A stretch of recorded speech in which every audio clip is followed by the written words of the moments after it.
Welcome to Reformed Thinking, and welcome to the deep dive. This is where we really get into the sources you give us, trying to pull out the key information, the useful knowledge you need. We sift through it so you don't have to, basically. Trying to connect the dots. Exactly. And today we're looking at material that brings together two main threads. First, the life of J.C. Ryle. He was a pretty significant figure in the English church back in the 1800s. That's right, John Charles Ryle. And the second thread is a particular idea that one of the sources discusses. Using Ryle as a prime example, it's termed masculine ministry in that text. So we have biographical details on Ryle, kind of a timeline of his life, and then these excerpts from a specific piece. It's titled The Power of Doctrinal Holiness by John Piper, the Frank and Manly Mr. Ryle, The Value of a Masculine Ministry. Right, so that second source is clearly making an argument and using Ryle to illustrate it. Our goal here then is, well, twofold. First, understand Ryle himself based on these sources, his background, what happened to him, his character. And second, really dig into what this Piper source means by masculine ministry. How does it define it? What's the argument? What knowledge can we pull out from this specific perspective? Sounds good. Yep. And yet, to grasp the argument, you really need to know the person being used as the example. So let's start with Ryle. Who was he? Where did he come from? Okay, lay the foundation. The sources tell us he was born May 10th, 1816. Near Macclesfield, which is in Cheshire, England, his parents. The source describes them as nominal members of the Church of England. Nominal, meaning churchgoers in name, perhaps, but not deeply invested in personal faith. That seems to be the implication, yeah. The source notes they never really embraced the kind of evangelical faith that Ryle himself later adopted. So not a home life centered around vibrant religion, it sounds like. Okay. And his schooling, he went away pretty young, didn't he? He did. Boarding school from age 8 for about 3 years. And his reflection on that time, quoted in the source, is, well, it's pretty blunt. He said he was quite certain that I learned more moral evil in a private school than I ever did in my whole life afterwards. Wow. That's quite a statement about his early education. Doesn't paint a great picture. No, not at all. Then, from age 11 to 18, he was at Eton, the famous elite school. 7 years there. Right. Top-tier education, surely. Academically, yes. But spiritually. Ryle's assessment later was that religion was at a very low ebb, and the preaching was beneath contempt. He even said most boys knew more about pagan mythology than about Christianity. So, a pattern emerging here. Prestigious institutions, but spiritually lacking, at least in his view. Seems so. Yeah. After Eton, it was Oxford. Christ Church, specifically from age 18 to 21. And this is where his academic brilliance really shone. Yeah, the source mentions he won the Craven Scholarship and got a first-class degree in classics. That's right. Really top achievements. Academically, he was flying high. But did he enjoy Oxford overall? Apparently not entirely. The source quotes him saying he thoroughly disliked Oxford on many accounts. What really seemed to get to him was what he called the miserable idolatry of money and also of aristocratic connection. Ah, the focus on status and wealth. Yeah, he saw a lot of, his words, toadying flattery and fawning upon wealth and title. It clearly rubbed him the wrong way. And spiritually, he felt it was no better than Eton. No one cared for our souls, he said. So up to age 21, we have this picture. Nominally religious background, very successful academically, even athletic. Wasn't he captain of cricket at Eton? Yes, the source mentions that. He felt the leadership skills learned there were useful later on. Right. But despite all that, his own view was that he had no true religion at all. He actually says he never prayed or read the Bible between ages 7 and 21. It's a stark self-assessment. Even his home, while respectable, had not a bit of true religion in it, in his words, which really sets the scene for what happened next. The big change. The source calls it a thorough and entire change. Exactly. This happened around the end of 1837, just after he finished at Oxford. Ryle describes it as a complete alteration in my view of religion. Something extremely great that had a sweeping influence over his whole life from then on. And the source explicitly labels this as what the Bible calls conversion or regeneration, a fundamental spiritual transformation. Yes, Ryle himself put it very plainly. Before this change, he felt he was dead in sins and on the high road to hell. Afterwards, he considered himself alive and had a hope of heaven. It wasn't gradual, it was a distinct shift. Okay, so what brought this about? The source points to a few specific factors conspiring together, right? It does. 3 main things seem to come together. First, he got seriously ill. He was confined to bed. And it's during this illness that he specifically remembers he began to read my Bible and began to pray. Illness as a catalyst, that's not uncommon, forcing someone to stop and think. Right. The second factor was a new church starting up in his hometown, Macclesfield. Ryle felt the churches he'd known didn't really preach the gospel clearly, but this new one did. And he was drawn to it. Yes, and interestingly, the source quotes him saying he was drawn partly because he was being criticized. He mentions his natural independence, combativeness, and love of minorities, suggesting that the opposition made him suspect these preachers might actually be right about something.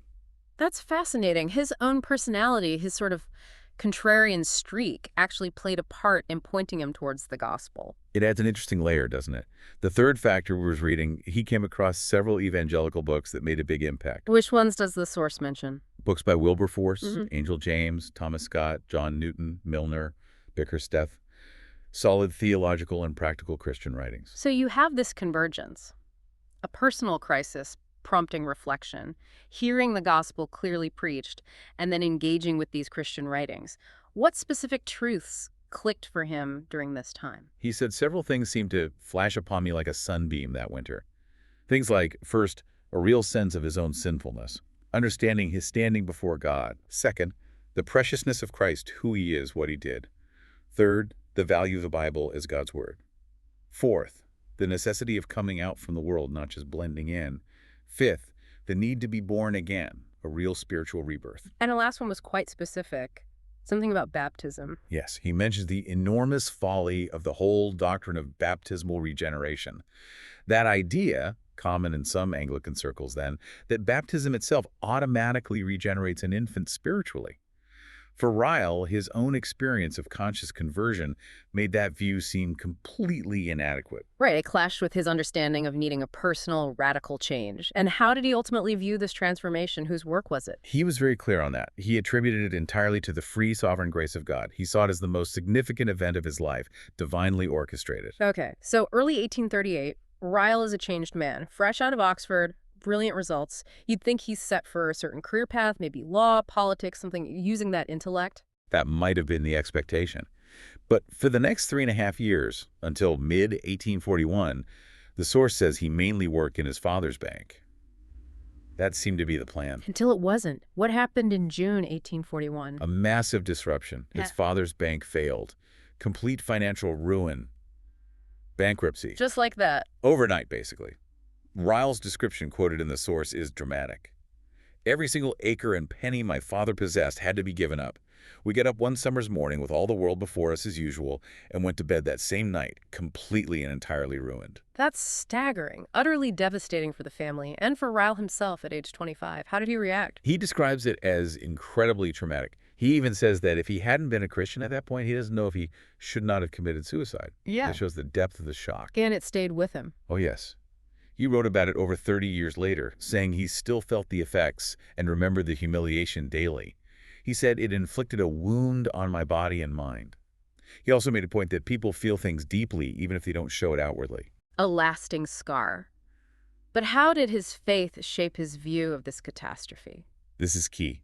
The source emphasizes his belief in God's sovereignty.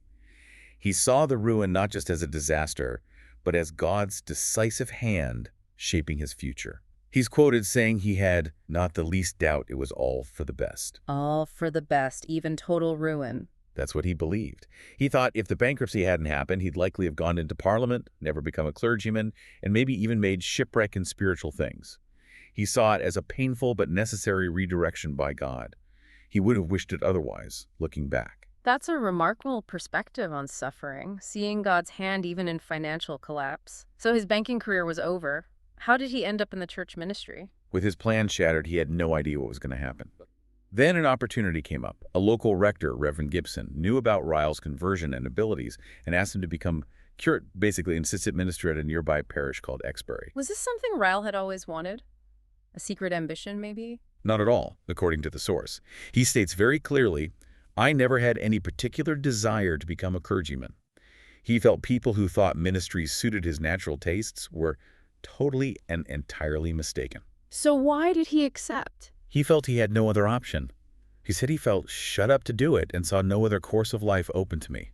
He actually accepted with a very heavy heart. Wow, not exactly leaping at the chance, more like being backed into a corner by circumstances. That's how he portrays it. But he went ahead. He was ordained in December 1841, just months after the bankruptcy, and started at Exbury. And how did he approach the work despite his reluctance? He seems to have thrown himself into it. The source mentions preparing 2 sermons every Sunday, speaking extemporaneously other times, and visiting 60 families a week. Very hands-on. He even helped practically during a scarlet fever outbreak, getting supplies to people. So he didn't shirk the duties, but he didn't stay long at Exbury. No, only 2 years. He resigned in late 1843 due to health problems. The source says the rural district didn't suit him. He developed constant headaches, indigestion, heart issues, problems that apparently troubled him for years afterwards. The intense workload, maybe, combined with the environment? Seems likely. A pattern of pushing himself physically emerges. Hmm. After Exbury, there was a very brief curacy elsewhere. Then he took on a longer role. Right. Where did he go next? In 1844, aged 28, he became rector of Helmingham in Suffolk, a more settled position, and he stayed there for 17 years.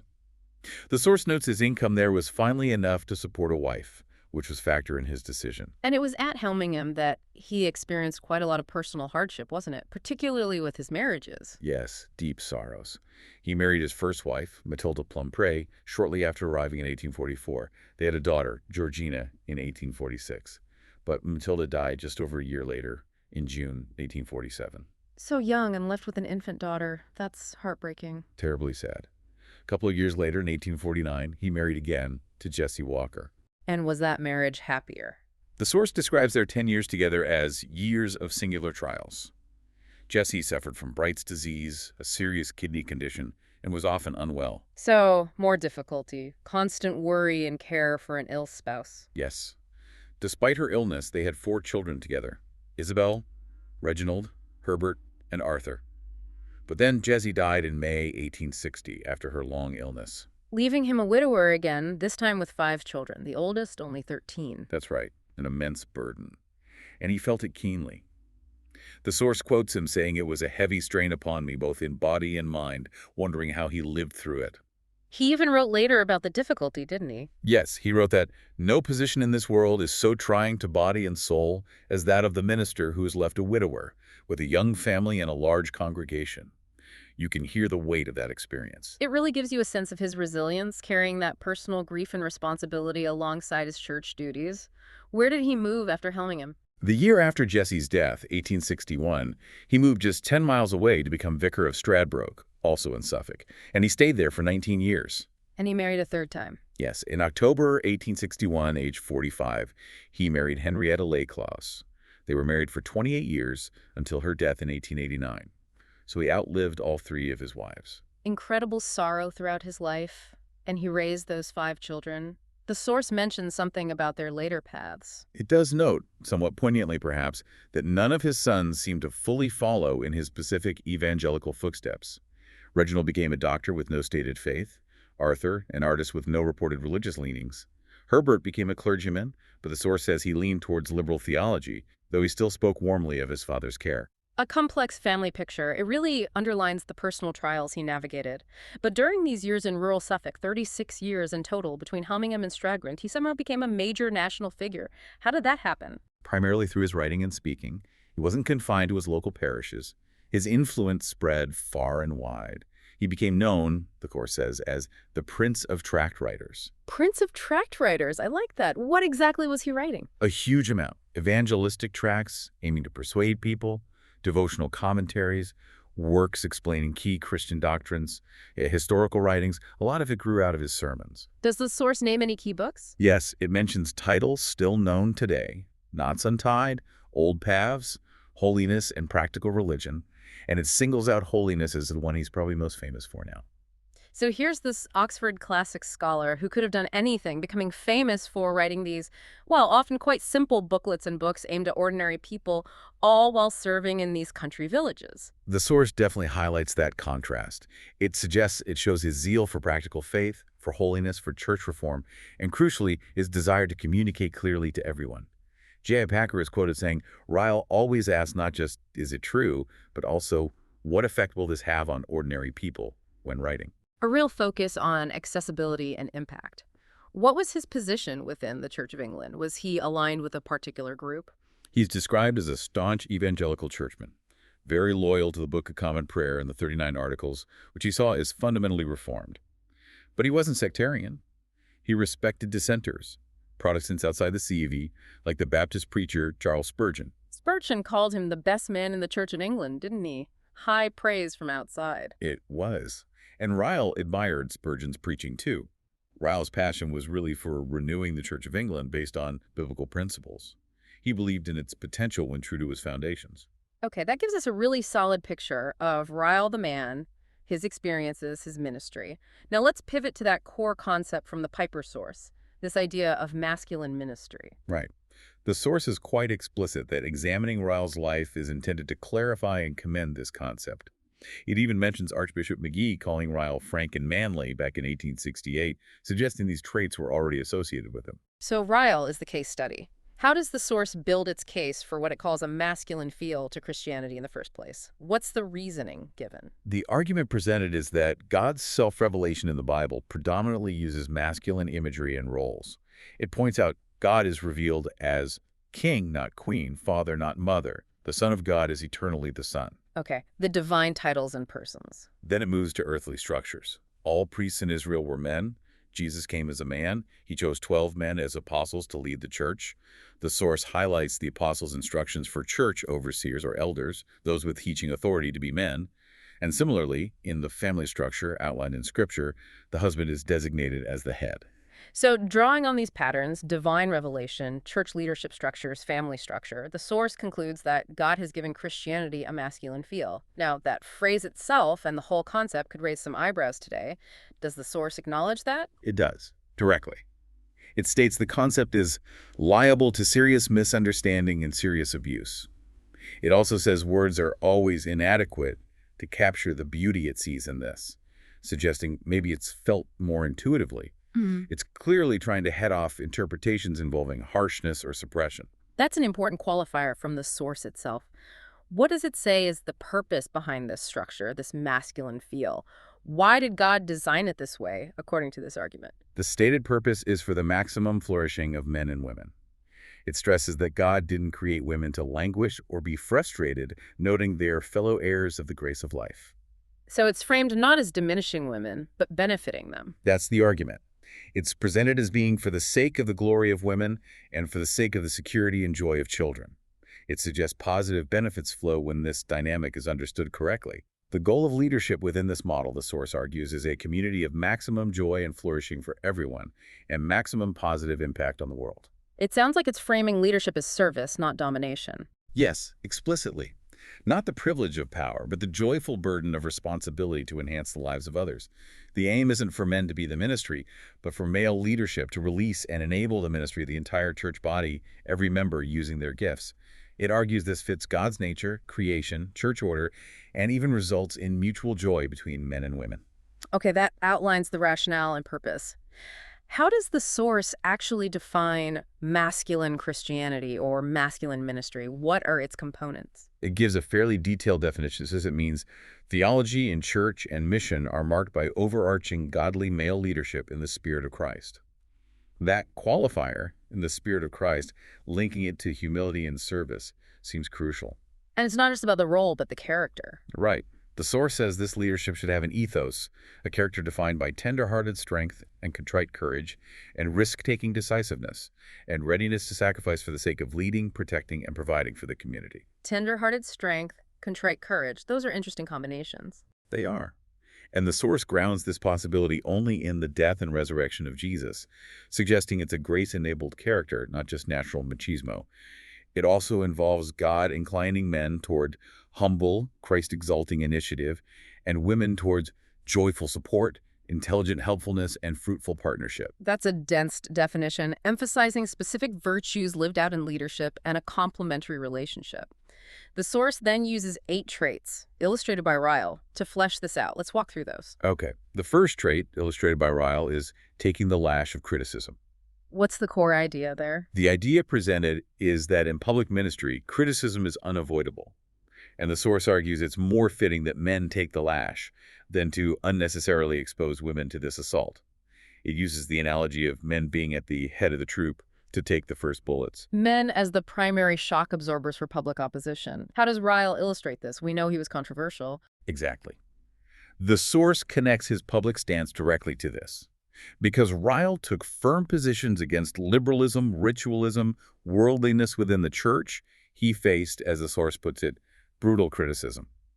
It quotes some really harsh examples, the Liverpool Review calling him a disastrous episcopal failure, Figaro saying his name would stink in history. Vicious stuff. He certainly didn't shy away from taking heat for his beliefs. How does the source explain why facing this criticism is presented as particularly masculine? It's careful here. It says it's not that women can't endure it maybe even more courageously than men sometimes. The point isn't capability. The point, according to the source, is that godly men prefer to take it for them rather than thrust them into it. There's a perceived sense of fitness when a man bears this public burden and an awkwardness if women have to step up because men are absent or unwilling.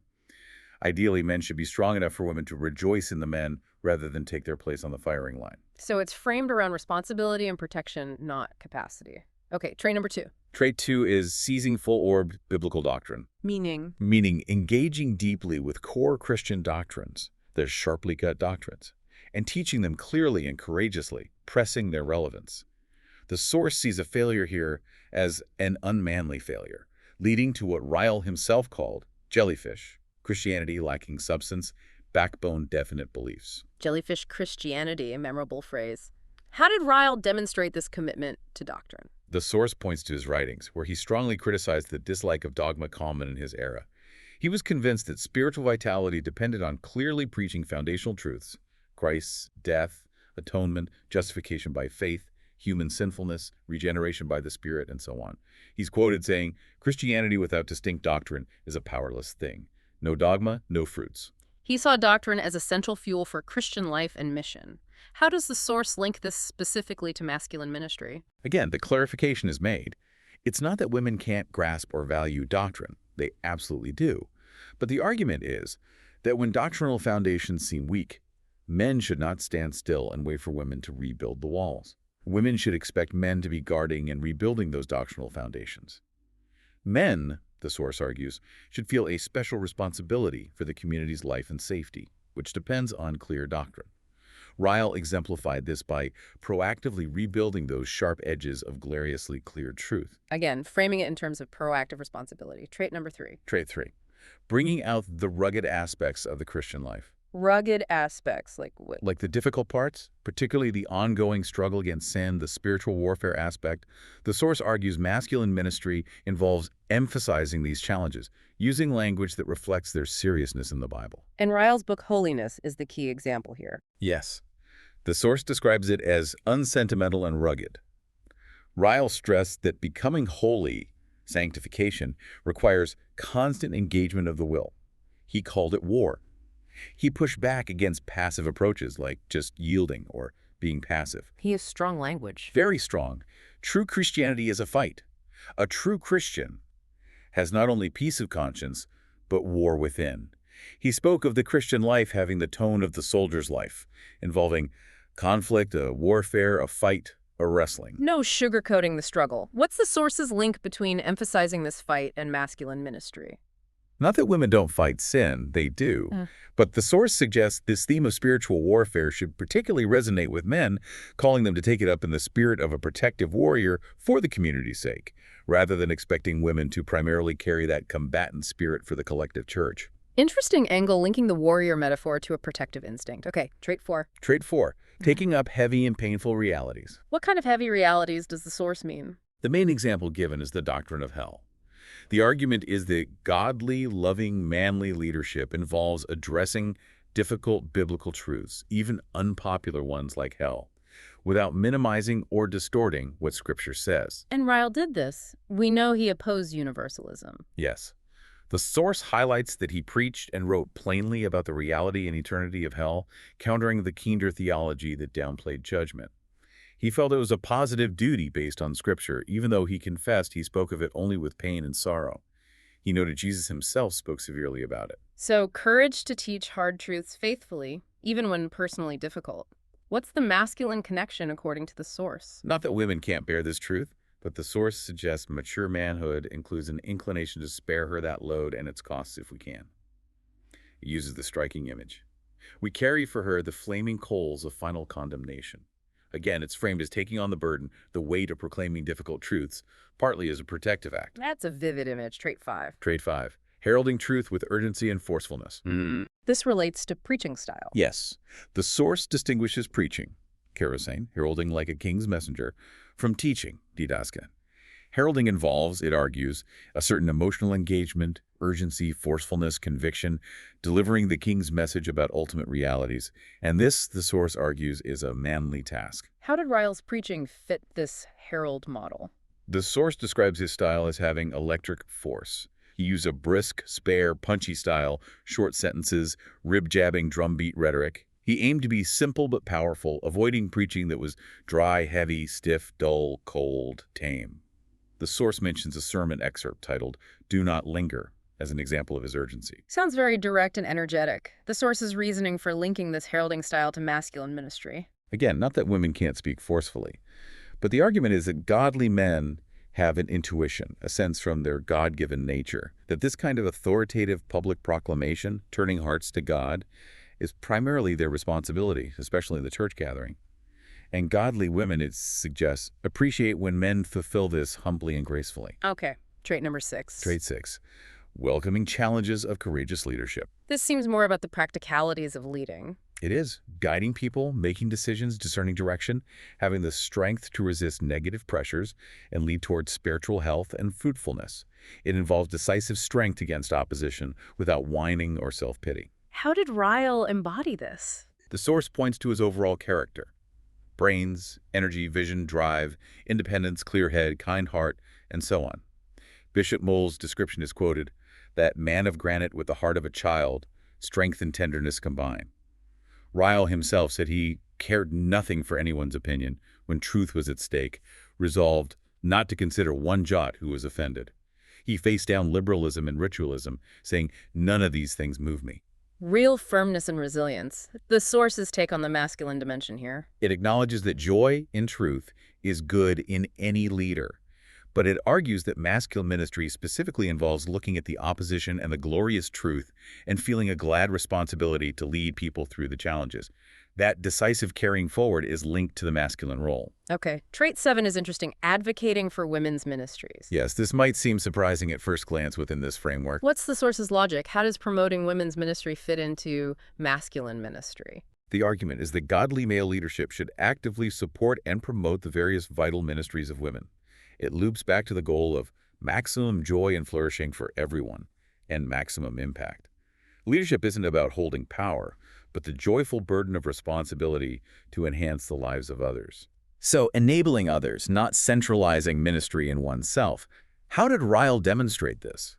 The source says Ryle was outspoken in his zeal for women in the various ministries. He highlighted women praised by Paul in Romans 16. He explicitly rejected the idea that great usefulness is for men only. He pointed out women's crucial influence in homes, their suitability for certain pastoral visiting, and their ability to do incalculable good. He supported missions focused on reaching women, like the Zenana mission. Clear examples of him actively supporting women's roles, and the source connects this by saying that the aim of leadership is the fullest engagement of every member, freeing the ministry of the whole body, men and women, according to God's word and for his glory. So advocating for women's ministry is presented as a core function of this leadership. Makes sense within that framework. And the final trait, number 8. Trait 8. Modeling protection, nourishing, cherishing a family. Bringing it back to the home front, how is this part of the leadership calling? The source argues that modeling care for one's wife and children, protecting, nourishing, cherishing them, is integral to this calling, especially for leaders. It mentions Ryle's writings for children, like his book Boys and Girls Playing, showing his concern for them. And Ryle's own life, with the loss of 3 wives and raising 5 children, was certainly a testing ground for this. Immensely so. The source acknowledges this, noting he loved and buried 3 wives and raised 5 children. Despite the immense difficulty, his children's testimonies apparently praised his care. We heard his own words about the strain of being a widower minister with a young family. So the source sees his perseverance in family duty, even through deep trial, as demonstrating this protective, nourishing aspect linked to masculine ministry. Exactly. That faithfulness in the demanding home life is presented as part of the calling, part of the masculine ministry. So those are the 8 traits the source lays out, using Ryle as the living example. That's a comprehensive look at the source's argument and its use of Ryle. Before we wrap up, let's just quickly cover Ryle's final chapter. He didn't stay in Stradbroke forever. No. After 36 years in those rural parishes, in 1880, at age 64, he got a major new appointment. First bishop of the new Diocese of Liverpool. A huge change, from villages to a massive industrial city of over 700,000 people, with all its urban challenges. A big shift for a man in his mid-60s. How did he handle being a bishop? He served for 20 years, poured himself into the spiritual needs of the city, tackled social issues like drunkenness. The source gives some stats suggesting significant impact. 42 new churches built, clergy numbers boosted significantly, confirmations nearly doubled. Remarkable activity, even late in life. He served right up until his death. Almost. He stopped working just 2 months before he died on June 9, 1900. He was 84. And his gravestone. The source mentions 2 verses. Yes, verses that seem to sum up his life and message. First, 2 Timothy 4.7. I have fought a good fight. I have kept the faith. That captures the struggle, the fight he emphasized. That's such a... Ephesians 2.8. By grace are ye saved through faith. Representing the gift, the sovereign grace that he believed converted him and underpins everything. The source sees these 2, the fight and the gift, as encapsulating his message. They definitely resonate with everything we've discussed. Just thinking back, you can really see how his life experiences, as the source presents them, connect to those 8 traits. Absolutely. The conversion grounds his doctrinal conviction, trait 2, and sense of spiritual warfare, trait 3. The bankruptcy fuels his resilience and reliance on God, trait 6, and pushes him into ministry, trait 6 again. The illnesses, and especially the family tragedies, losing wives, raising children alone, deeply inform his understanding of life's ruggedness, trait 3, and his modeling of family care under duress, trait 8. Right. And his long rural ministry focused on clear writing for ordinary people demonstrates his commitment to accessible truth, traits 2, 5, and his wide influence, trait 5. Facing all that criticism clearly shows him taking the lash, trait 1, and displaying courageous leadership, trait 6. Even his early leadership in cricket and dislike of Oxford social climbing likely fed into his direct leadership style, trait 6. The source definitely weaves these threads together, presenting Ryle's life as a compelling illustration of the characteristics it values in what it terms masculine ministry. It argues this concept aligns with God's nature, creation, church structure, and leads to mutual flourishing. That's the case it makes, using Ryle as the central exhibit. Well, we've certainly covered a lot of ground in this deep dive. We've looked at J.C. Ryle's life, his background, conversion, trials, ministry, writing, leadership, and we've examined how this one particular source uses him to explain and commend its concept of masculine ministry. And we've unpacked the source's definition, that idea of godly male leadership in Christ's spirit, marked by tender-hearted strength, contrite courage, decisiveness, sacrifice, and walk through those 8 traits it highlights with examples from Ryle. It's definitely rich material, offering a detailed portrait of Ryle and a specific viewpoint on leadership and gender roles within a Christian framework, all based on the sources provided. It is, and the source itself suggests that knowledge is best used when we think it through, consider its application. So, as you, the listener, reflect on Ryle's story as presented here, the challenges, the convictions, how this source interprets his life through the lens of masculine ministry, perhaps consider what stands out.